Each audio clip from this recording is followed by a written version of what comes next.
महावीर वाणी। नमोकार को जैन परंपरा ने महामंत्र कहा है। पृथ्वी पर 5 ऐसे मंत्र हैं जो नमोकार की हैसियत के लिए हैं।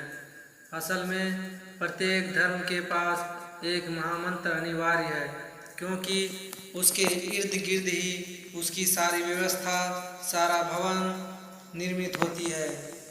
ये महामंत्र करते क्या हैं, इनका प्रयोजन क्या है, इनसे क्या फलित हो सकता है।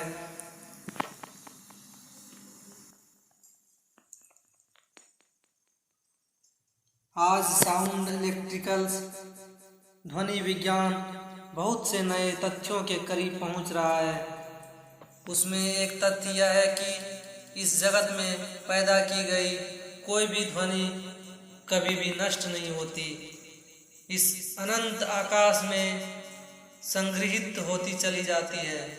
ऐसा समझें कि जैसे आकाश भी रिकॉर्ड करता है। आकाश पर भी किसी सूक्ष्म तल पर अग्रवज बन जाते हैं। इस पर रूस में इधर 15 वर्षों से बहुत काम हुआ।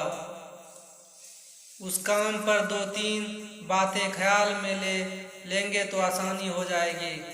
अगर एक सद्भाव से भरा हुआ व्यक्ति, मंगल कामना से भरा हुआ व्यक्ति आंख बंद करके अपने हाथ में जल से भरी हुई एक मटकी ले ले और कुछ क्षण सद्भाव से भरा हुआ उस जल की मटकी को हाथ में लिए रखे, तो रूसी वैज्ञानिक कामेनिय और अमेरिकी वैज्ञानिक डॉक्टर रोनाल्ड की, इन 2 वैज्ञानिकों ने बहुत से प्रयोग करके यह प्रमाणित किया है कि वह जल गुणात्मक रूप से परिवर्तित हो जाता है। केमिकली कोई फर्क नहीं होता। उस भली भावनाओं से भरे हुए, मंगल आकांक्षाओं से भरे हुए व्यक्ति के हाथ में जल का स्पर्श, जल में कोई केमिकल, कोई रासायनिक परिवर्तन नहीं करता, लेकिन उस जल में फिर भी कोई गुणात्मक परिवर्तन हो जाता है। और वह जल अगर बीजों पर छिड़का जाए तो वे जल्दी अंकुरित होते हैं। साधारण जल की बजाय उनमें बड़े फूल आते हैं, बड़े फल लगते हैं, वे पौधे ज़्यादा स्वस्थ होते हैं साधारण जल की बजाय। कामेनियव ने साधारण जल भी उन्हीं बीजों पर वैसे ही भूमि में छिड़का है, और यह विशेष जल भी और रुग्ण विशिष्ट नेगेटिव इमोशन से भरे हुए व्यक्ति, निषेधात्मक भाव से भरे हुए व्यक्ति, हत्या का विचार करने वाले, दूसरे को नुकसान पहुंचाने का विचार करने वाले, अमंगल की भावनाओं से भरे हुए व्यक्ति के हाथ में दिया गया जल भी बीजों पर छिड़का है। या तो वे बीज अंकुरित ही नहीं होते, या अंकुरित होते हैं तो रुग्ण अंकुरित होते हैं। 15 वर्ष, हजारों प्रयोगों के बाद यह निष्पादित की गई और की जा सकती कि जल में अब तक हम सोचते थे केमिस्ट्री ये सब कुछ है, लेकिन केमिकली तो कोई फर्क नहीं होता। रासायनिक रूप से तीनों जलों में कोई फर्क नहीं होता, फिर भी कोई फर्क होता है। वह फर्क क्या है और वह फर्क जल में कहाँ से प्रवेश करता है?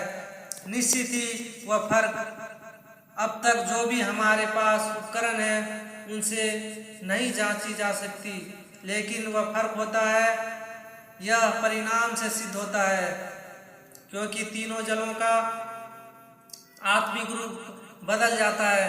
केमिकल रूप तो नहीं बदलता, लेकिन तीनों जलों की आत्मा के कुछ रूपांतरण हो जाते हैं। अगर जल में यह रूपांतरण हो सकता है तो हमारे चारों ओर फैले हुए आकाश में भी हो सकता है। मंत्र की प्राथमिक आधारशिला यही है। मंगल भावनाओं से भरा हुआ मंत्र हमारे चारों ओर के आकाश में गुणात्मक अंतर पैदा करता है। क्वालिटेटिव ट्रांसफॉर्मेशन करता है। और उस मंत्र से भरा हुआ व्यक्ति जब अपने पास से भी गुजरता है तब भी वह अलग तरह के आकाश से गुजरता है। उसके चारों तरफ शरीर के आसपास एक भिन्न तरह का आकाश, a different quality of space पैदा हो जाती है। एक दूसरे वैज्ञानिक रूसी ने किर्लियन ने हाई फ्रीक्वेंसी फोटोग्राफी विकसित की है। वह शायद आने वाले भविष्य में सबसे अनूठा प्रयोग सिद्ध होगा। अगर मेरे हाथ का चित्र लिया जाए हाई फ्रीक्वेंसी फोटोग्राफी से, जो कि बहुत संवेदनशील प्लेट पर होती है, तो मेरे हाथ का चित्र सिर्फ नहीं आता, मेरे हाथ के आसपास जो किरणें मेरे हाथ से निकल रही है उनका चित्र भी आता है। और आश्चर्य की बात तो यह है कि अगर मैं निषेधात्मक विचारों से भरा हूँ तो मेरे हाथ के आसपास जो विद्युत पैटर्न, जो विद्युत के जाल का चित्र आता है, वह रुग्ण, बीमार, अस्वस्थ और क्यारटिक अराजक होती है, विक्षिप्त होती है, जैसे किसी पागल आदमी ने लकीरें खींची हो। अगर मैं शुभ भावनाओं से, मंगल भावनाओं से भरा हूँ, आनंदित हूँ, पॉजिटिव हूँ, प्रफुल्लित हूँ, प्रभु के प्रति अनुग्रह से भरा हूँ, तो मेरे हाथ के आसपास जो किरणों का चित्र आता है, किर्लियन की फोटोग्राफी से वह रिदमिक, लयबद्ध, सुंदर, केमिट्रिकल, समानुपातिक और एक और ही व्यवस्था से निर्मित होती है। किर्लियन का कहना है, और किर्लियन का प्रयोग 30 वर्षों की मेहनत है। किर्लियन का कहना है कि बीमारी के आने के 6 महीने पहले शीघ्र ही हम बताने में समर्थ हो जाएंगे कि यह आदमी बीमार होने वाला है, क्योंकि इसके पहले ही शरीर पर बीमारी उतरे, वह जो विद्युत का वर्तुल है उस पर बीमारी उतर जाती है। मरने से पहले, इसके पहले कि आदमी मरे, वह विद्युत का वर्तुल सिकुड़ना शुरू हो जाता है और मरना शुरू हो जाता है। इसके पहले कि कोई आदमी हत्या करे किसी की, उस विद्युत के वर्तुल से हत्या के लक्षण शुरू हो जाते हैं। इसके पहले कि कोई आदमी किसी के प्रति करुणा से भरे, उस विद्युत के वर्तुल में करुणा प्रभावित होने के लक्षण दिखाई पड़ने लगते हैं।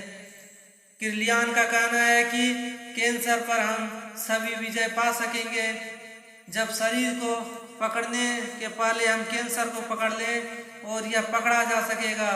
इसमें कोई विधि की भूल अब नहीं रह गई है, सिर्फ प्रयोगों के और फैलाव की जरूरत है।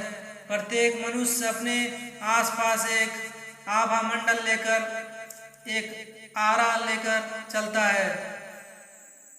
आप अकेले ही नहीं चलते, आपके आसपास एक विद्युत वर्तुल, एक इलेक्ट्रोडायनेमिक फील्ड प्रत्येक व्यक्ति के आसपास चलता है। व्यक्ति के आसपास ही नहीं, पशुओं के आसपास भी, पौधों के आसपास भी। असल में रूसी वैज्ञानिकों का कहना है कि जीव और अजीव में एक ही फर्क किया जा सकता है। जिसके आसपास आभा मंडल है वह जीवित है, और जिसके आसपास आभा मंडल नहीं है वह मृत है। जब आदमी मरता है तो मरने के साथ ही आभा मंडल छिन्न हो जाना शुरू हो जाता है। बहुत चकित करने वाली और संयोग की बात है कि जब कोई आदमी मरता है तो 3 दिन लगते हैं उसके आभा मंडल के विसर्जित होने में। हजारों साल से भारी दुनिया में मरने के बाद तीसरे दिन का बड़ा मूल्य रहता है। जिन लोगों ने उस तीसरे को इतना मूल्य दिया था, उन्हें किसी न किसी तरह इस बात का अनुभव होना ही चाहिए, क्योंकि वास्तविक मृत्यु तीसरे दिन घटित होती है। इन 3 दिनों के बीच किसी भी दिन वैज्ञानिक उपाय खोज लेंगे तो आदमी को पुनर्जीवित किया जा सकता है। जब तक आभामंडल नहीं खोजा गया तब तक जीवन अभिशेष है। हृदय की धड़कन बंद हो जाने से जीवन समाप्त नहीं होता। इसलिए पहले महायुद्ध में रूस के 6 व्यक्तियों को हृदय की धड़कन बंद हो जाने के बाद पुनर्जीवित किया जा सका। जब तक आभामंडल चारों तरफ है तब तक व्यक्ति सूक्ष्म तल पर अभी भी जीव में वापस लौट सकता है। अभी सेतु कायम है, अभी रास्ता बना है वापस लौटने का। जो व्यक्ति जितना जीवंत होता है उसके आसपास उतना बड़ा आभामंडल होता है।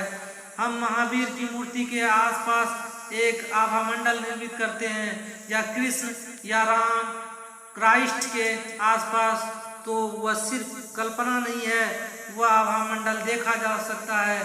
और अब तक तो केवल वे ही देख सकते थे जिसके पास थोड़ी गहरी और सूक्ष्म दृष्टि है वो मिस्टिक्स संत। लेकिन 1930 में एक अंग्रेज वैज्ञानिक ने अब तो केमिकल रासायनिक प्रतिक्रिया निर्मित कर दी है, जिससे प्रत्येक व्यक्ति कोई भी उस मध्य से, उस यंत्र के माध्यम से दूसरे के आभामंडल को देख सकता है। आप सब यहाँ बैठे हैं, प्रत्येक व्यक्ति का अपना निजी आभामंडल है। जैसे आपके अंगूठे की छाप निजी है, वैसे ही आपका आभामंडल भी निजी है। और आपका आभामंडल आपके संबंध में वह सब कुछ कहता है जो आप भी नहीं जानते। आपका आभामंडल आपके संबंध में बातें भी करता है जो भविष्य में घटित होगी।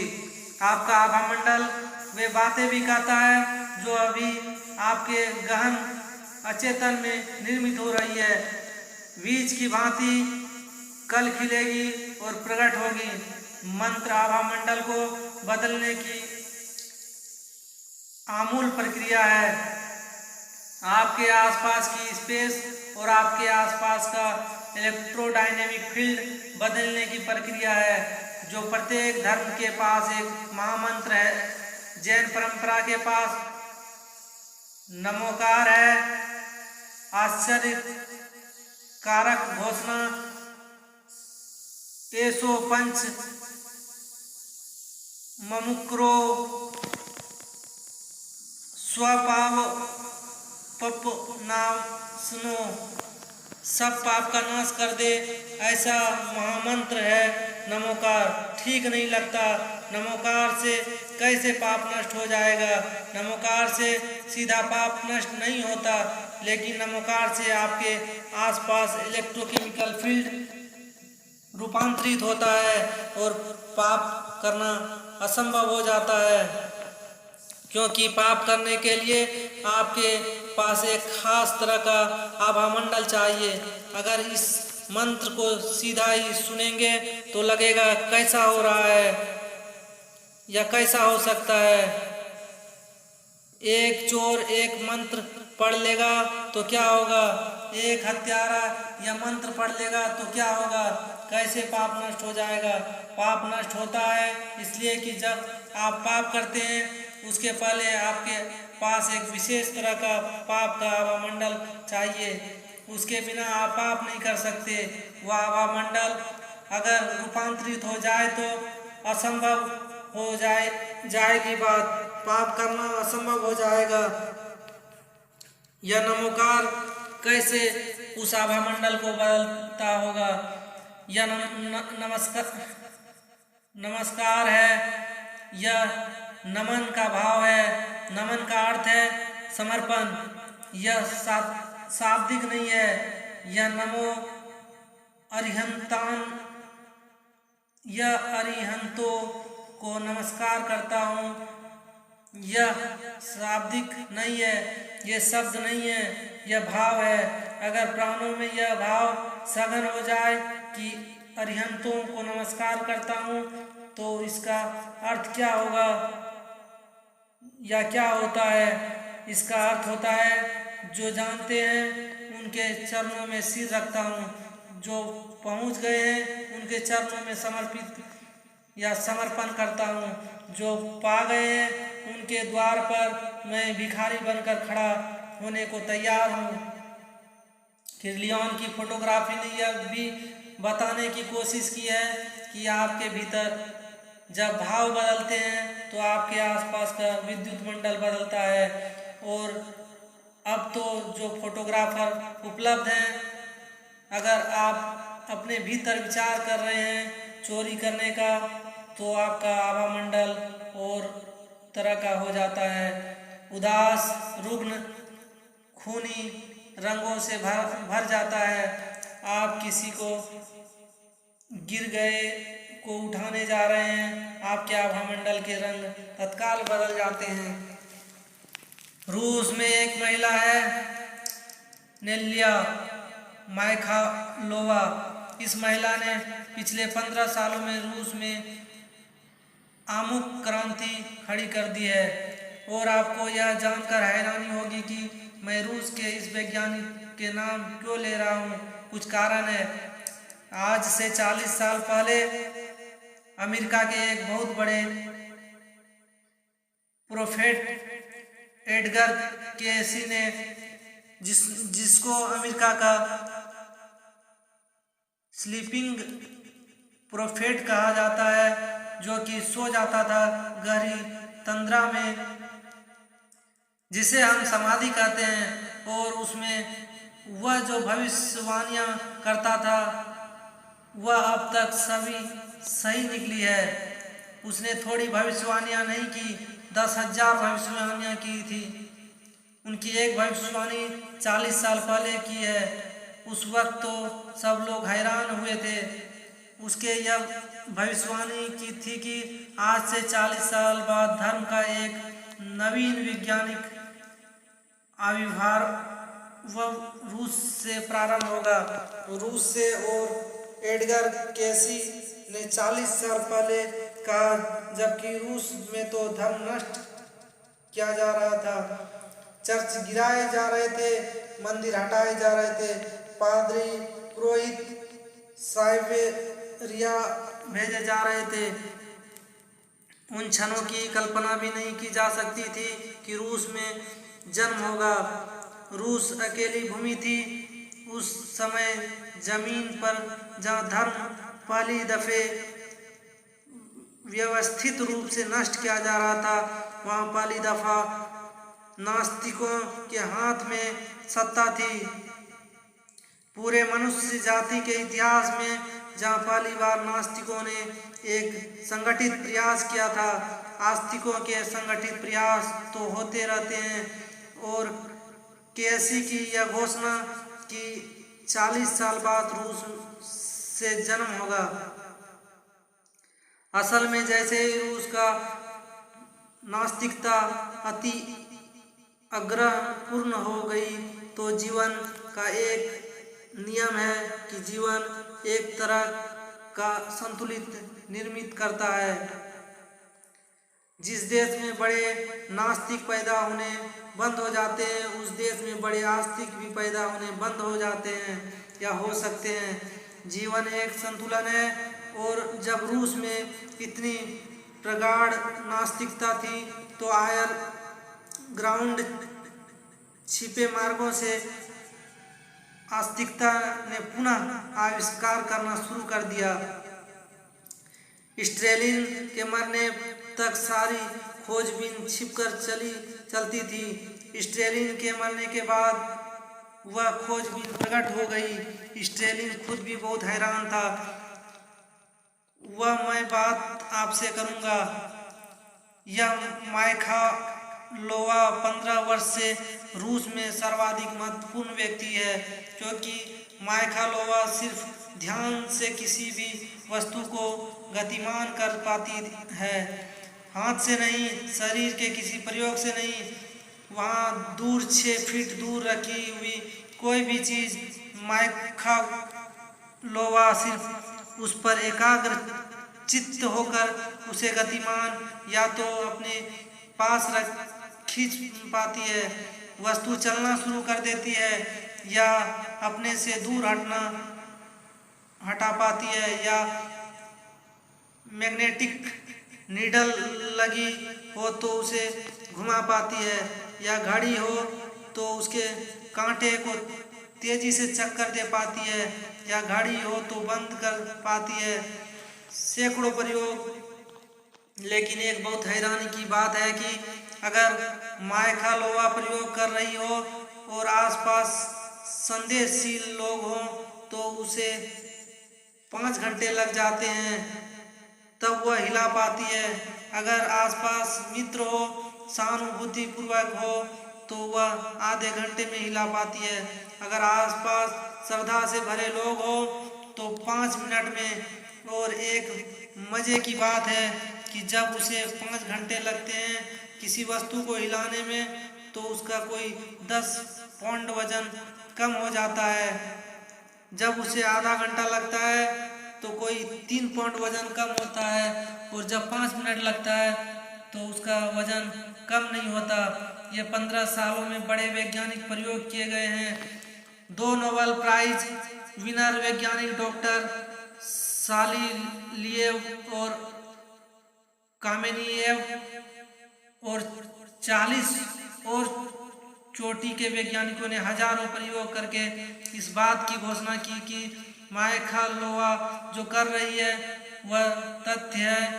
और अब उन्होंने यंत्र विकसित किए हैं जिसके द्वारा माइखा लोवा के आसपास क्या घटित होता है वह रिकॉर्ड हो जाता है। 3 बातें रिकॉर्ड होती है। एक तो जैसे ही माइखा लोवा ध्यान एकाग्र करती है, उसके आसपास का आवामंडल सिकुड़ कर एक धारा में बहने लगता है।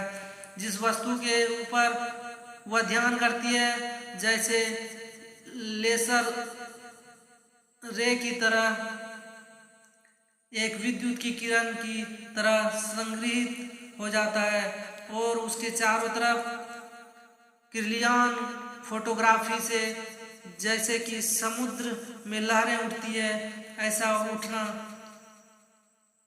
उसका आभामंडल तरंगित होने लगता है, और वे तरंगे चारों तरफ फैलने लगती है।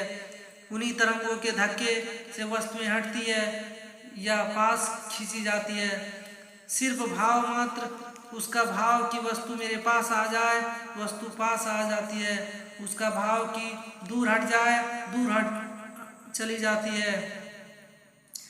इससे भी हैरान की बात जो तीसरी है वह यह कि रूसी वैज्ञानिकों का ख्याल है कि यह जो एनर्जी है, यह चारों तरफ जो ऊर्जा फैली है उसे संग्रहित किया जा सकता है। इसे यंत्रों में संग्रहित किया जा सकता है। निश्चित ही वह एनर्जी है तो संग्रहित की जा सकती है। कोई भी ऊर्जा संग्रहित की जा सकती है, और इस ऊर्जा को प्राण ऊर्जा का, जिसको योग प्राण कहता है, यह ऊर्जा अगर यंत्रों में संग्रहित हो जाए तो उस समय जो मूल भाव या व्यक्ति का वह गुण उस संग्रहित शक्ति में भी बदल जाता है। जैसे माइखा लोवा अगर किसी वस्तु को अपनी तरफ खींच रही है, उस समय उसके शरीर से जो ऊर्जा गिर रही है उसमें, या जिसमें कि उसका 3 पाउंड या 10 पाउंड वजन कम हो जाएगा, वह ऊर्जा संग्रहित की जा सकती है। ऐसे रिसेप्टिव यंत्र तैयार किया गए हैं कि वह ऊर्जा उन यंत्रों में प्रविष्ट हो जाती है और संग्रहित हो जाती है। फिर यदि उस यंत्र को इस कमरे में रख दिया जाए और आप कमरे के भीतर आए तो वह यंत्र आपको अपनी तरफ खींचेगा। आपका मन होगा कि पास जाए यंत्र के, आदमी वहाँ नहीं है। और अगर माइखा लोवा किसी वस्तु को दूर हटा रही थी और शक्ति संग्रहित की है तो आप इस कमरे में आएंगे तो तत्काल बाहर भागने का मन होगा। क्या भाव शक्ति में इस भ्रांति प्रविष्ट हो जाते हैं? मंत्र की यही मूल आधारशिला है।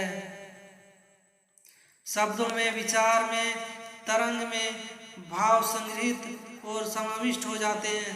जब कोई व्यक्ति कहता है नमो अरिहंतान, मैं उस सबको उन्होंने जीता और जाना अपने को उनकी शरण में छोड़ता हूँ, तब उनका अहंकार तत्काल विगलित होता है। और जिन जिन लोगों ने उस जगत में अरिहंतों की शरण में अपने को छोड़ा है, वह महाधारा में उसकी शक्ति सम्मिलित होती है।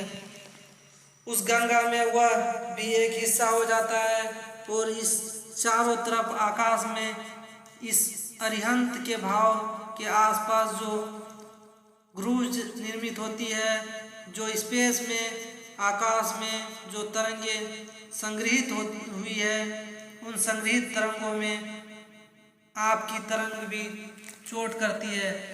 आपके चारों तरफ एक वर्षा हो जाती है और आपको दिखाई नहीं पड़ती। आपके चारों ओर एक और दिव्यता का, भगवंता का लोक निर्मित हो जाता है। इस लोक के साथ, इस भाव लोक के साथ आप दूसरे तरह के व्यक्ति हो जाते हैं। महामंत्र स्वयं के आसपास के आकाश को, स्वयं के आसपास के आभमंडल को बदलने की कीमिया है। और अगर कोई व्यक्ति दिन रात जब भी उसे शरण मिले तभी नमोकार में डूबता रहे, तो वह व्यक्ति दूसरा ही व्यक्ति हो जाएगा।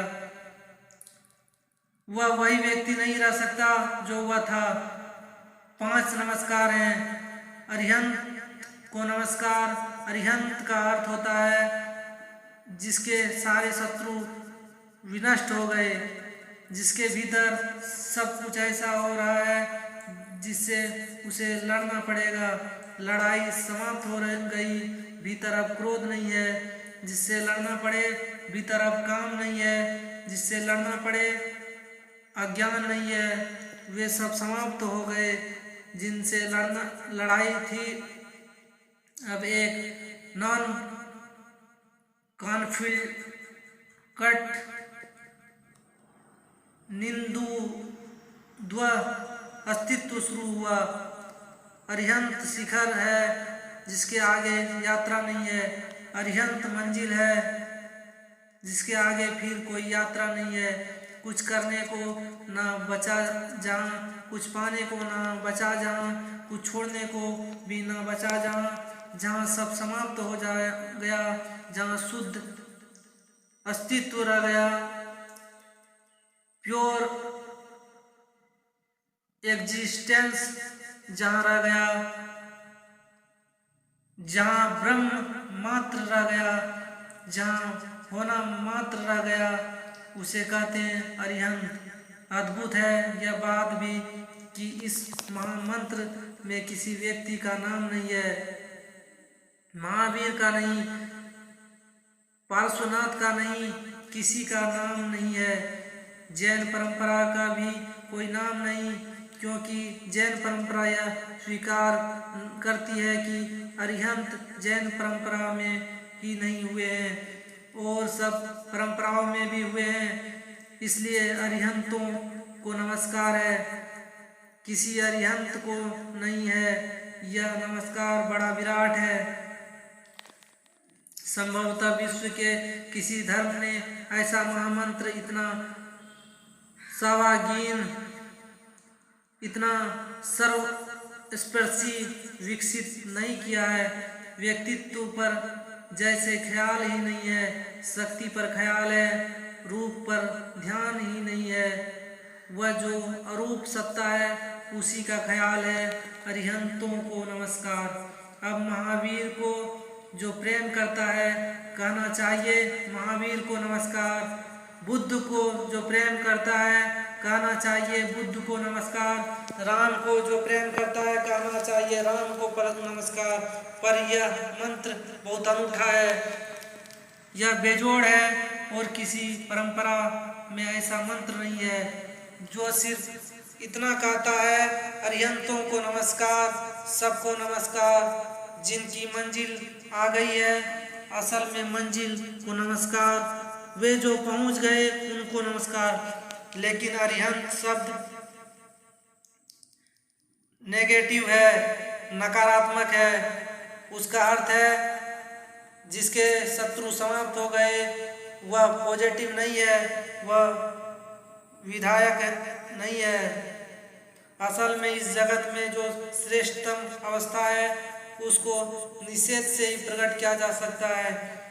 नेति नेति से उसको विधायक शब्द नहीं दिया जा सकता।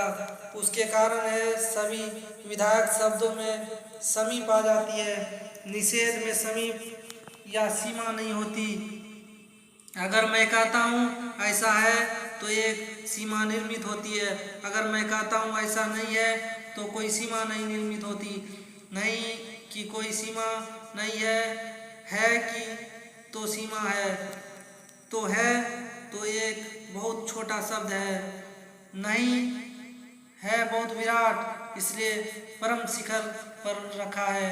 अरिहंत को सिर्फ इतना ही कहा है कि जिसके शत्रु समाप्त हो गए, जिसके अंतत्व विलीन हो गए, नकारात्मक, जिनमें लोभ नहीं, मोह नहीं, काम नहीं, क्या है यह नहीं, कहा क्या नहीं है, जिसमें वह कहाँ।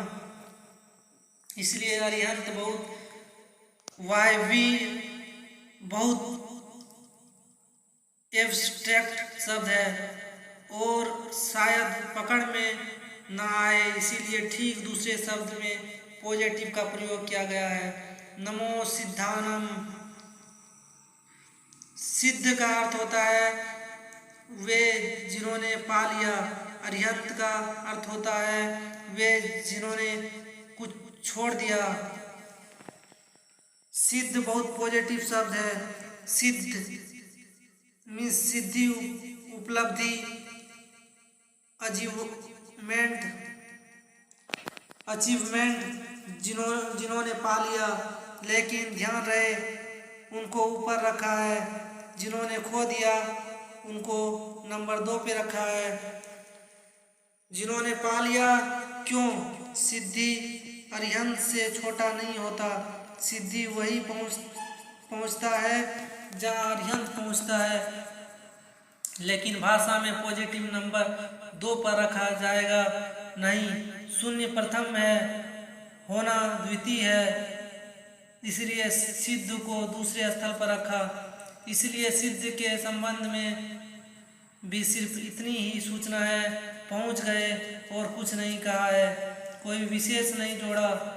पर जो पहुंच गए इतने से भी हमारी समझ में नहीं आएगा। अरिहंत भी हमें बहुत दूर लगता है, शून्य हो गए जो निर्वाण को पा गए, जो मिट गए, जो नहीं रहे, जो सिद्ध भी बहुत दूर है। सिर्फ इतना ही कहा है, पा लिया जिन्होंने, लेकिन क्या और पा लिया तो हम कैसे जाने, क्योंकि सिद्ध होना अनभिव्यक्त भी हो सकता है, अमेनिफेल्ड भी हो सकता है। बुद्ध से कोई पूछता है कि आपके ये 10,000 भिक्षु कहाँ है?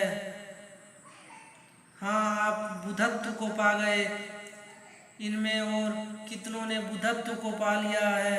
बुद्ध कहते हैं बहुतों ने, लेकिन वह पूछने वाला कहता है दिखाई नहीं पड़ता। तो बुद्ध कहते हैं मैं प्रकट होता हूँ, वे अप्रकट हैं, वे अपने में छिपे हैं, जैसे बीज में वृक्ष छिपा है। तो सिद्ध तो बीज जैसा है, पा लिया। और बहुत बार ऐसा होता है कि पाने की घटना घटती है और वह इतनी गहन होती है कि प्रकट होने की चेष्टा भी उससे पैदा बहुत बार ऐसा होता है कि पाने की घटना घटती है और वह इतनी गहरी होती है कि प्रकट होने की चेष्टा भी उससे पैदा नहीं होता। इसीलिए सभी सिद्ध बोलते नहीं, सभी अरिहंत बोलते नहीं, सभी सिद्ध होने के बाद जीते भी नहीं। इतनी लीन भी हो सकती है चेतना उस उपलब्धि में कि तत्क्षण शरीर छूट जाए, इसलिए हमारी पकड़ में सिद्ध भी ना आ सकेगा।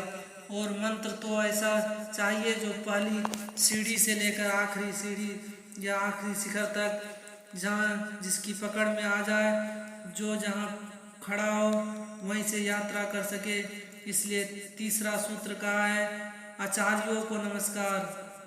आचार्य का अर्थ है वह जिसने पाया भी और आचरण से प्रकट भी किया।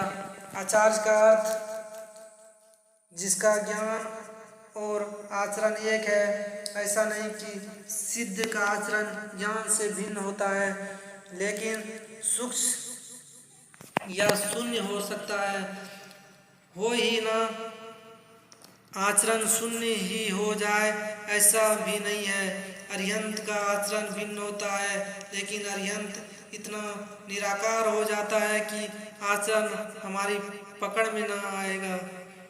हमें फ्रेम चाहिए जिसमें पकड़ में आ जाए।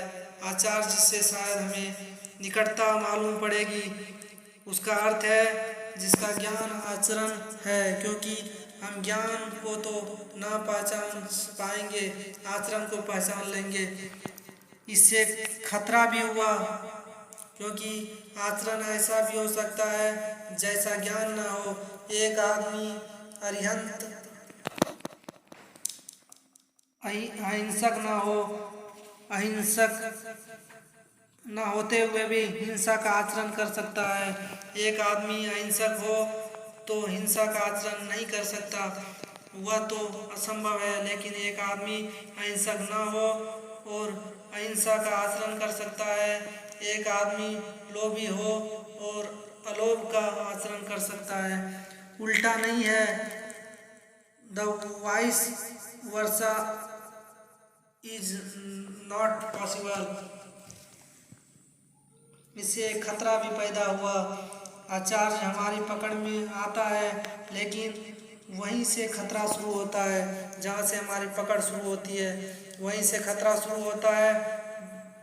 जब खतरा यह है कि कोई आदमी आचरण ऐसा कर सकता है कि आचार्य मालूम पड़े, तो मजबूरी से हमारी जहाँ से सीमाएं बननी शुरू होती है वहीं से हमें दिखाई पड़ता है, वहीं से हमारे अंधे होने का डर है।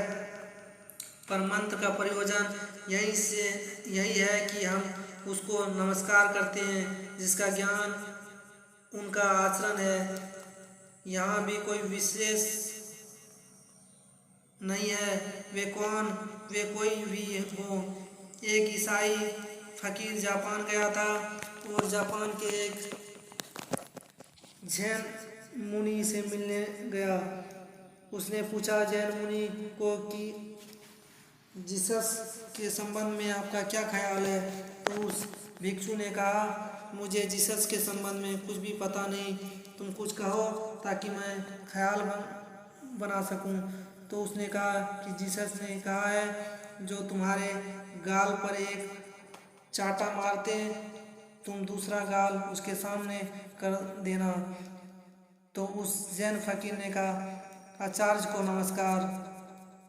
वह ईसाई फकीर कुछ समझ ना सका। उसने कहा, जीसस ने कहा है कि जो अपने को मिटा देगा वही पाएगा। उस जैन फकीर ने कहा, सिद्ध को नमस्कार। वह कुछ समझ ना सका। उसने कहा, आप क्या कर रहे हैं। उस ईसाई फकीर ने कहा कि जीसस ने अपने को सूली पर मिटा दिया, वे शून्य हो गए, मृत्यु को उन्होंने चुपचाप स्वीकार कर लिया, वे निराकार में खो गए। उस जैन फकीर ने कहा, अरिहंत को नमस्कार। आचरण और ज्ञान एक है। जहाँ से हम आचार्य कहते हैं वह सिद्धि या सिद्ध भी हो सकता है, वह अरिहंत भी हो सकता है, लेकिन हमारी पकड़ में वह आचरण से आता है। पर जरूरी नहीं, क्योंकि आचरण बड़ी सूक्ष्म बात है और हम बड़ी स्थूल बुद्धि के लोग हैं। आचरण बड़ी सूक्ष्म बात है। यह तय करना कठिन है कि जो आचरण है, अब मेरे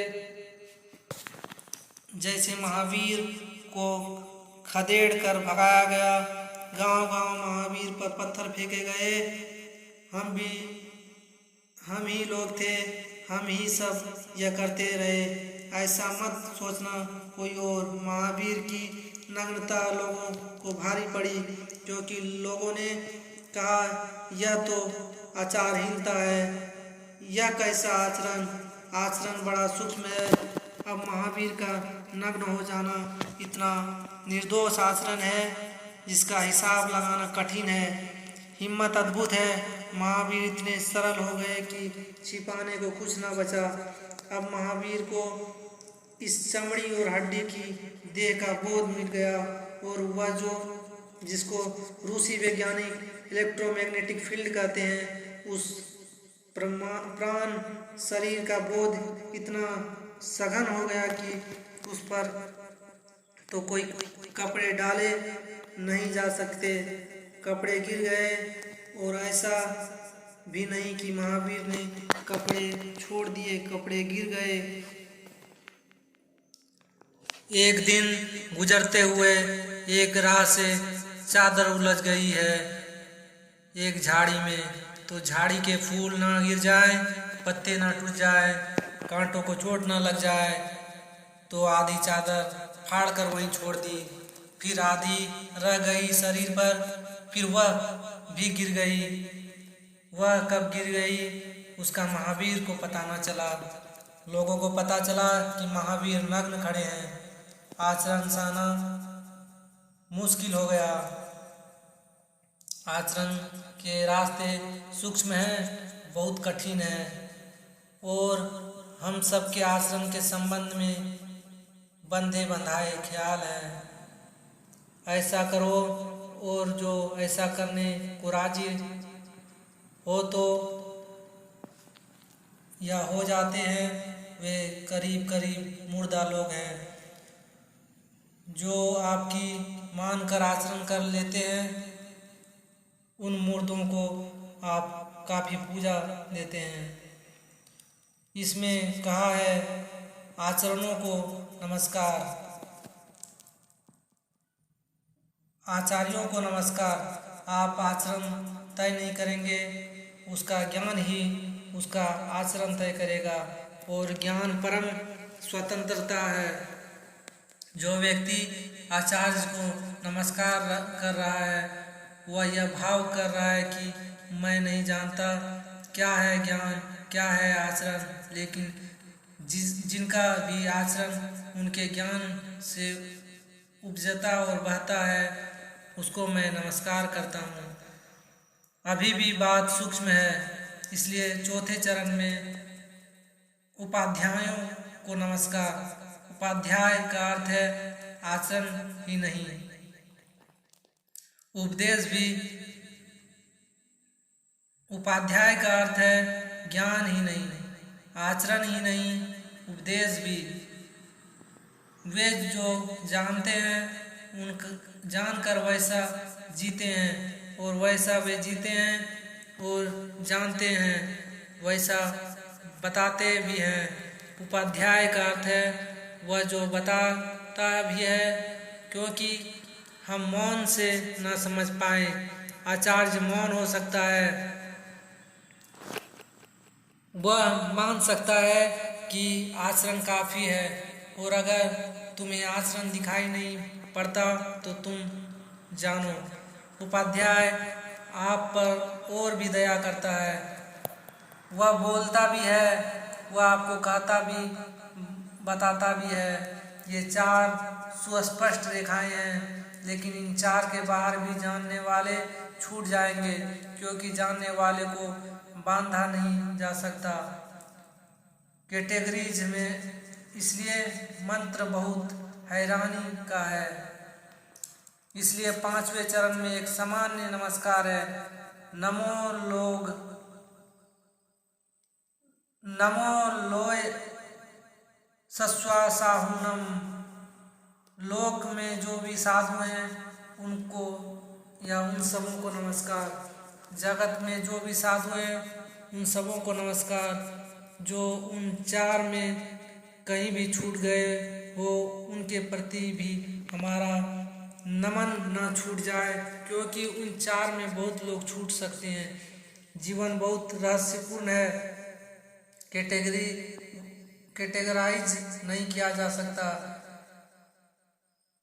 खांचों में नहीं बांटा जा सकता। इसलिए जो विशेष रह जाएंगे उनको सिर्फ साधु कहा। वे जो सरल हैं, और साधु का एक अर्थ और भी है। इतना सरल भी हो सकता है कोई की उपदेश देने में भी संकोच करे, इतना सरल भी हो सकता है कोई की आचरण को भी छिपा पाए, पर उसको भी हमारे नमस्कार पहुंचाने चाहिए या पहुंचने चाहिए। सवाल यह नहीं है कि हमारे नमस्कार से उसको कुछ फायदा होगा, सवाल यह है कि हमारा नमस्कार हमें रूपांतरित करता है। न अरिहंतों को कोई फायदा होगा, न सिद्धों को, न आचार्यों को, न उपाध्यायों को, न साधुओं को, पर आपको फायदा होगा। यह बहुत मज़े की बात है कि हम सोचते हैं कि शायद इस नमस्कार में हम सिद्धों के लिए, अरिहंतों के लिए कुछ कर रहे हैं, तो इस भूल में मत पड़ना। आप उनके लिए कुछ भी ना कर सकेंगे। आप जो भी करेंगे उसमें उपद्रव ही होंगे। आपकी इतनी ही कृपा काफ़ी है कि आप उनके लिए कुछ ना करें, आप गलत ही कर सकते हैं। नहीं, यह नमस्कार अरिहंतों के लिए नहीं है, अरिहंतों की तरफ है, लेकिन आपके लिए है। इसके जो परिणाम है वह आप पर होने वाले हैं, जो फल है वह आप पर बरसेगा। अगर कोई व्यक्ति इस भांति नमन से भरा है तो क्या आप सोचते हैं उस व्यक्ति में अहंकार टिक सकेगा? असंभव है। लेकिन नहीं, हम बहुत अद्भुत लोग हैं। अगर अरिहंत सामने खड़ा हो तो हम पहले इन बात का पता लगाएंगे कि अरिहंत है भी।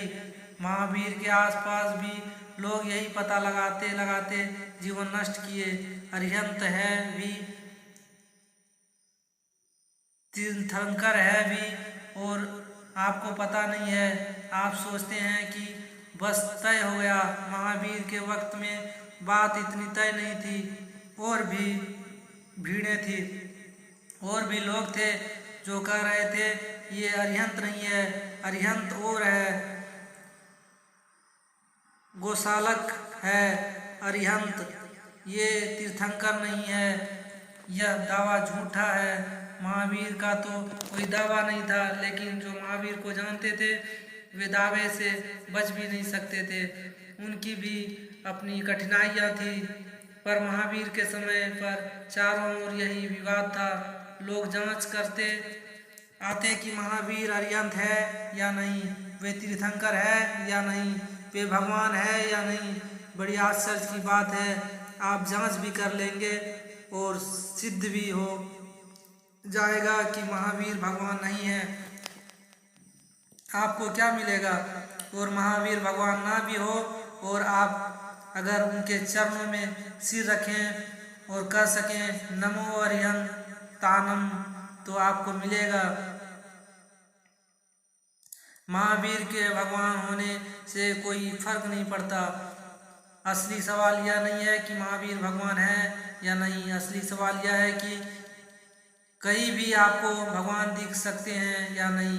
कहीं भी पत्थर में, पहाड़ में, कहीं भी आपको दिख सकते हैं, तो आप नमन को उपलब्ध हो जाए। असली राज तो नमन में है, असली राज तो झुक जाने में है, असली राज तो झुक जाने में है। वह जो झुक जाता है उसके भीतर सब कुछ बदल जाता है, वह आदमी दूसरा हो जाता है, यह सवाल नहीं है कि कोई कौन सिद्ध है और कौन सिद्ध नहीं, और इसका कोई उपाय भी नहीं है कि किसी दिन यह तय हो सके। लेकिन यह बात ही इरेलेवेंट है, असंगत है, इससे कोई संबंध नहीं है। ना रहे हो महावीर, इससे क्या फर्क पड़ता है। लेकिन अगर आपके लिए झुकने के लिए निमित्त बन सकते हैं तो बात पूरी हो गई। महावीर सिद्ध है या नहीं, यह वे सोचें और समझें। वह अरिहंत अभी हुए या नहीं, यह उनकी अपनी सोच है। आपके लिए चिंतित होने का कोई भी तो कारण नहीं है। आपके लिए चिंतित होने का अगर कोई कारण है तो एक ही कारण है कि कहीं कोई कोना है इस अस्तित्व में जहाँ आपका सिर झुक जाए। अगर ऐसा कोई कोना है तो आप नए जीवन को उपलब्ध हो जाएंगे। जन नमोकार अस्तित्व में कोई कोना ना बचे, इसकी चेष्टा है। सब कोने जहाँ जहाँ सिर झुकाया जा सके, अज्ञान, अज्ञात, अनजान, अपरिचित, पता नहीं कौन साधु है इसलिए नाम नहीं लिए, पता नहीं कौन अरिहंत है, पर इस जगत में जहाँ अज्ञानी है वहाँ ज्ञानी भी है, क्योंकि जहाँ अंधेरा है वहाँ प्रकाश भी है। जहाँ रात सांझ होती है वहाँ सुबह भी होती है। जहाँ सूरज अस्त होता है वहाँ सूरज उगता भी है। यह अस्तित्व द्वंद्व की व्यवस्था है। तो जहाँ इतना साधन और इतना सघन अज्ञान है वहाँ इतना ही सघन ज्ञान भी होगा। यह श्रद्धा है, और इस श्रद्धा से भरकर जो ये 5 नमन कर पाता है वह एक दिन कह पाता है कि निश्चित या निश्चय ही मंगलमय है यह सूत्र। इससे सारे पाप नष्ट हो जाते हैं। ध्यान ले मंत्र आपके लिए है। मंदिर में जब मूर्ति के चरणों में आप सिर रखते हैं तो सवाल यह नहीं है कि वे चरण परमात्मा के हैं या नहीं। सवाल इतना ही है कि वह जो चरण के समक्ष झुकने वाला सिर है वह परमात्मा के समक्ष झुक रहा है या नहीं। वे चरण तो निर्मित हैं, उन चरणों का कोई प्रयोजन नहीं है। वह तो आपको झुकने की कोई जगह बनाने के लिए व्यवस्था है, लेकिन झुकने में पीड़ा होती है, और इसलिए जो भी वैसी पीड़ा दे उस पर क्रोध आता है। जीसस पर या महावीर पर या बुद्ध पर जो क्रोध आता है वह भी स्वाभाविक मालूम पड़ता है, क्योंकि झुकने में पीड़ा होती है। अगर महावीर आए और आपके चरण पर सिर रख दे तो चित्त बड़ा प्रसन्न होगा। फिर आप महावीर को पत्थर न मारें, फिर आप महावीर के कानों में कीले न ठोकेंगे कि ठोकेंगे। लेकिन महावीर आपके चरण में सिर रख दे तो आपको कोई लाभ नहीं होगा, नुकसान होता है। आपकी अकड़ और गहन हो जाएगी। महावीर ने अपने साधुओं को कहा है कि वह गैर साधुओं को नमस्कार न करें। बड़ी अजीब सी बात है। साधु को तो विनम्र होना चाहिए, इतना निरंकारी होना चाहिए कि सभी के चरणों में सिर रखें। तो साधु गैर साधु को, गृहस्थ को नमस्कार ना करें, यह तो महावीर की बात अच्छी नहीं मालूम पड़ती। लेकिन प्रयोजन करुणा का है, क्योंकि साधु निमित्त बनना चाहिए कि आपका नमस्कार पैदा हो, और साधु आपको नमस्कार करें तो निमित्त को बनेगा नहीं, आपकी असीमता और अहंकार को और मजबूत कर देगा। कई बार दिखती है बात कुछ और होती है और कुछ और। हालांकि जैन साधुओं ने इसका ऐसा प्रयोग किया है, यह मैं नहीं कह रहा हूँ। असल में साधु का तो लक्षण यही है कि जिसका सिर अब सबके चरणों पर है। साधु का लक्षण तो यह है कि जिसका सिर अब सबके चरणों पर है, फिर भी साधु आपको नमस्कार नहीं करता, क्योंकि निमित्त बनना चाहता है। लेकिन अगर साधु का सिर आप सबके चरणों पर न हो तो फिर वह आपको आपके चरणों में झुकाने की कोशिश करे, तब वह आत्महत्या में लगा है। पर फिर भी आपको चिंतित होने की कोई भी जरूरत नहीं है, क्योंकि आत्महत्या का प्रत्येक को हक है। अगर वह अपने नरक का रास्ता तय कर रहा है तो उसे करने दें, लेकिन नरक जाता हुआ आदमी भी अगर आपको स्वर्ग के इशारे के लिए निमित्त बनता हो तो आपका निर्मित ले अपने मार्ग पर चढ़ जाएं। पर नहीं, हमें इसकी चिंता कम है कि हम कहाँ जा रहे हैं, हमें इसकी चिंता ज़्यादा है कि दूसरा कहाँ जा रहा है। नमोकार नमन का सूत्र है, यह पांच चरणों में समस्त जगत में जिन्होंने भी कुछ पाया है, जिन्होंने भी कुछ जाना है, जिन्होंने भी कुछ जिया है, जो जीवन के अंतरतम गूढ़ रहस्य से परिचित हुए हैं, जिन्होंने मृत्यु पर विजय पाई है, जिन्होंने शरीर के पार कुछ पहचाना है, उन सब के प्रति समय और क्षेत्र दोनों में लोक दो अर्थ रखता है। लोक का अर्थ विस्तार में जो है वे स्पेस में, आकाश में जो आज है वे, लेकिन जो कल थे वे भी और जो कल होंगे वे भी। लोक ससु लोए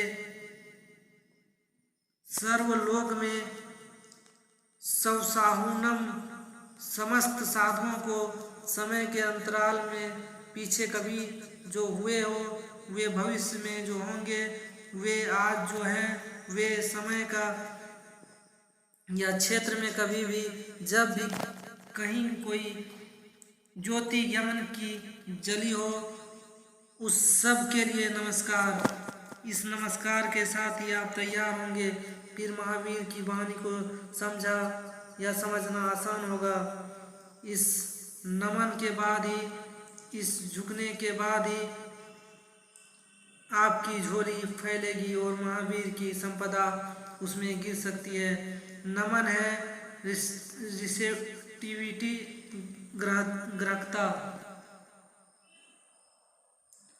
जैसे ही आप नमन करते हैं वैसे ही आपका हृदय खुलता है और आप भीतर किसी को प्रवेश देने के लिए तैयार हो जाते हैं, क्योंकि जिसके चरण में आपके सिर रखा उसको आप भीतर आने में बाधा न डालेंगे, निमंत्रण देंगे।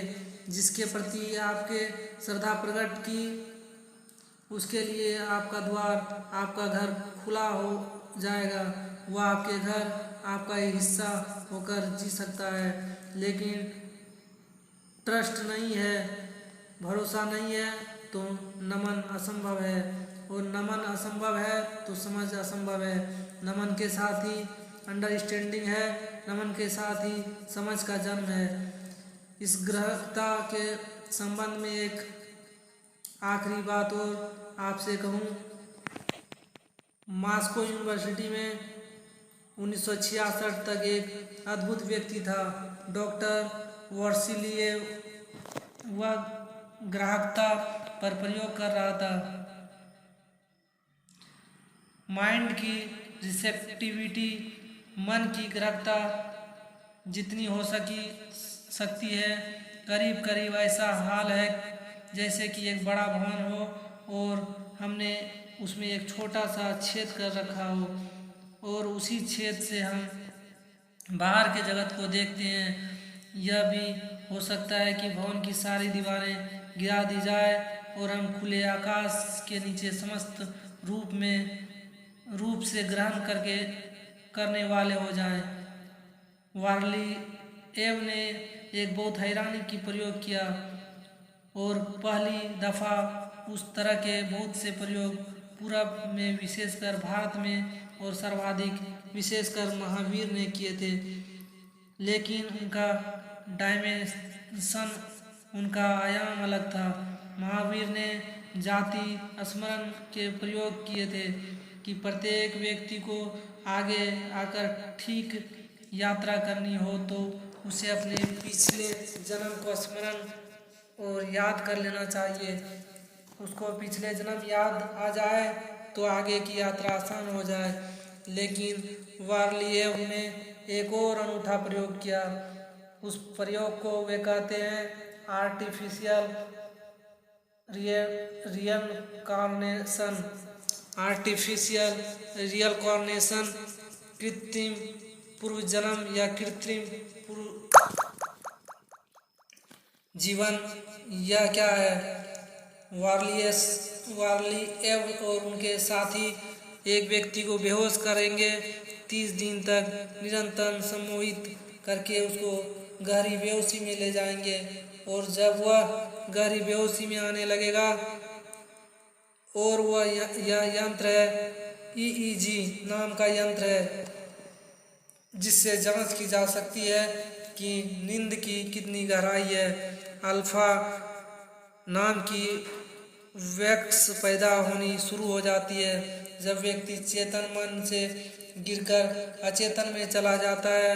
तो यंत्र पर जैसे कि कार्डियोग्राफ ग्राम पर ग्राफ बन जाता है, ऐसा ईईजी भी ग्राफ बना देता है कि उस व्यक्ति या यह व्यक्ति अब सपना देख रहा है, अब सपने भी बंद हो गए, अब यह नींद में है, अब यह गहरी नींद में है, अब यह अतल गहराई में डूब गया। जैसे ही कोई व्यक्ति अतल गहराई में डूब जाता है, उसे सुझाव देता था वारसिलियेव, समझ ले कि वह एक चित्रकार है, छोटा मोटा चित्रकार है या चित्रकला का विद्यार्थी है। तो वारलियेव उसको समझाता या समझाएगा कि तुम माइकल एंजिलो है पिछले जन्म का, या वान गॉन है या कवि है। तो वह समझाएगा कि तुम शेक्सपियर है या कोई और 30 दिन तक निरंतर गहरी अल्फा वेक्स की हालत में उनको सुझाव दिया जाएगा कि वह कोई और है पिछले जन्म का। 30 दिन में उसका चित्त इसको गहन कर लेंगे। 30 दिन के बाद बड़ी हैरानी की अनुभव हुई कि वह व्यक्ति जो साधारण था, चित्रकार था, जब उसे भीतर भरोसा हो गया कि मैं माइकल एंजिलो हूँ, तब वह विशेष चित्रकार हो गया तत्काल। वह साधारण सा तुकबंद था। जब उसे भरोसा हो गया कि मैं शेक्सपियर हूँ, तो शेक्सपियर की हैसियत की कविताएं उस व्यक्ति से पैदा होने लगी।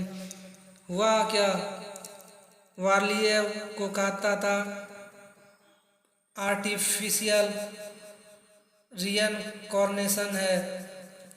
वारसिलियेव कहता है कि हमारा चित्त तो बहुत बड़ी चीज़ है, छोटी सी खिड़की खुली है जो हमने अपने को समझ रखा है, हम यह है उतना ही खुला है, उसी को मानकर हम जीते हैं। अगर हमें भरोसा दिया जाए कि हम और बड़े हैं तो खिड़की बड़ी हो जाती है, हमारी चेतना उतना काम करने लगता है। वारसिलियेव का कहना है कि आने वाले भविष्य में हम जीनियस निर्मित कर सकेंगे। कोई कारण नहीं है कि जीनियस पैदा ही ना हो। सच तो यह है कि वारलियेव कहता है 100 में से कम 90 बच्चे प्रतिभा की जीनियस की क्षमता लेकर पैदा होते हैं। हम उसकी खिड़की छोटे कर देते हैं। माँ बाप, स्कूल, शिक्षक सब मिलकर उनकी खिड़की छोटी कर देते हैं। 30-25 साल तक हम एक साधारण आदमी खड़ा कर देते हैं जो कि क्षमता बड़ी लेकर आया था, लेकिन हम उसका द्वार छोटा करते जाते हैं। वारसिलियेव कहता है सभी बच्चे जीनियस की तरह पैदा होते हैं। कुछ तो हमारी तरकीबों से बच जाते हैं, वह जीनियस बन जाते हैं, बाकी नष्ट हो जाते हैं। पर वारसिलियेव का कहना है असली सूत्र है रिसेप्टिविटी इतना गहन हो जाना चाहिए चित्त की, जो उसे कहा जाए वह उसके भीतर गहनता में प्रवेश कर जाए। इन नमोकार मंत्र के साथ हम शुरू करते हैं महावीर की वाणी का चर्चा, क्योंकि गहन होगा मार्ग, सूक्ष्म होगी बातें गहन। अगर आप ग्राहक हैं, नमन से भरे, श्रद्धा से भरे, तो आपके उस अतल गहराई में बिना किसी यंत्र की सहायता के यह भी यंत्र है। इस अर्थ में नमोकार बिना किसी यंत्र की सहायता के आप में अल्फा वैक्स पैदा हो जाती है। जब कोई श्रद्धा से भरता है तो अल्फा वैक्स पैदा हो जाती है। यह आप हैरान होंगे जानकर कि गहन सम्मोहन में, गहरी निद्रा में, ध्यान में या श्रद्धा में ईईजी की जो मशीन है वह एक साग्राफ बनाती है। श्रद्धा से भरा हुआ चित्त उसी शांति की अवस्था में होती है जिस शांति की अवस्था में गहन ध्यान में होता है, या उसी शांति की अवस्था में होता है जैसा गहन निद्रा में होता है, या उसी शांति की अवस्था में होता है जैसा कि कभी भी आप जब बहुत रिलैक्स्ड और बहुत शांत होते हैं। जिस व्यक्ति पर वार्सिलियव काम करता था वह है निकोलिएव नाम का व्यक्ति, जिस पर उसने वर्षों काम किए। निकोलिएव को 2000 मील दूर से भी भेजे गए विचारों को पकड़ने की क्षमता आ गई थी। सैकड़ों प्रयोग किए गए थे जिसमें वह 2000 मील दूर तक के विचारों को पकड़ पाता है। उससे यह पूछा जाता है कि उसकी तरकीब क्या है, तो वह कहता है तरकीब यह है कि मैं आधा घंटा पूर्ण रिलैक्स शिथिल होकर पड़ा रहता हूँ और एक्टिविटी सब छोड़ देता हूँ, भीतर सब सक्रियता छोड़ देता हूँ, पैसिव हो जाता हूँ, पुरुष की तरह नहीं स्त्री की तरह हो जाता हूँ, कुछ भेजता नहीं, कुछ आता हो तो लेने को राजी नहीं हो जाता हूँ। और आधे घंटे में ईईजी की मशीन जब बता देती है कि अल्फा वेव शुरू हो गए, तब वह 2000 मील दूर से भेजे गए विचारों को पकड़ने में समर्थ हो जाता है। लेकिन जब तक वह इतना रिसेप्टिव नहीं होता तब तक यह नहीं हो पाता। वार्सिलेव को 2 कदम आगे गए उसने कहा, आदमी ने तो बहुत तरह से अपने को विकृत किया है। अगर आदमी में यह क्षमता है तो पशुओं में भी शुद्ध होगी। और इस सदी का अनूठे से अनूठे प्रयोग वार्सिलेव ने किया है कि एक मादा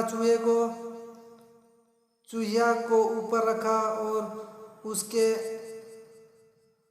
8 बच्चे को पानी में या पानी के भीतर, पनडुब्बी के भीतर हजारों फीट नीचे सागर में भेजा। पनडुब्बी का इसलिए प्रयोग किया कि पानी के भीतर पनडुब्बी से कोई रेडियो वेव्स बाहर नहीं आती, ना बाहर से भीतर आती है। अब तक जानी गई जितनी वैक्स वैज्ञानिकों को पता है, जितनी तरंगें वे कोई भी पानी के भीतर इतनी गहराई तक प्रवेश नहीं करती। एक गहराई के बाद सूर्य की किरणें भी पानी में प्रवेश नहीं करती। तो इस गहराई के नीचे पनडुब्बियों को भेज दिया गया और उस चूहिया की खोपड़ी पर सब तरह इलेक्ट्रोड्स लगाकर ईईजी से जोड़ दिया गया। मशीन से जो चूहे के मस्तिष्क में जो वैक्स चलती है उसको रिकॉर्ड करें। बड़ी अद्भुत बात हुई। हजारों फीट नीचे पानी के भीतर एक एक उसके बच्चे को मारा गया। खास मोटेट पर नोट किया गया। जैसे ही वहाँ बच्चा मरता वैसे ही वहाँ उसकी ईईजी की वैक्स बदल जाती। दुर्घटना घटित हो गई। ठीक 6 घंटे में उसके बच्चे मारे गए। खास समय पर, नियत समय पर। उस नियत समय का ऊपर कोई पता नहीं है। नीचे जो वैज्ञानिक हैं उसको छोड़ दिया गया है कि इतने समय के बीच वह कभी भी पर नोट कर ले मिनट और सेकंड। जिस मिनट और सेकंड पर नीचे चुहिया के बच्चे मारे गए, उस माँ ने उसके मस्तिष्क में उस वक्त धक्के अनुभव किए। वार्लिएव का कहना है कि जानवरों के लिए टेलीपैथिक सहज ही सी घटना है। आदमी भूल गया है, लेकिन जानवर अभी भी टेलीपैथिक जगत में जी रहा है। मंत्र का प्रयोग है उसको वापस टेलीपैथिक जगत में प्रवेश। अगर आप अपने को छोड़ जाएं हृदय से, उस गहराई से कर पाएं जहाँ की आपकी चेतना में डूब जाता है। नमो अरियंतानम, नमो सिद्धानम, नमो आर्यानम, नमो वज्जायानम, नमो लोए सबसाहुनम। या भीतर उतर जाए तो आप अपने भीतर से कर पाएंगे। पावनम सुनो, यह सब पापों का नाश करने वाला मंत्र है। यह सब पापों का नाश करने वाला महामंत्र है।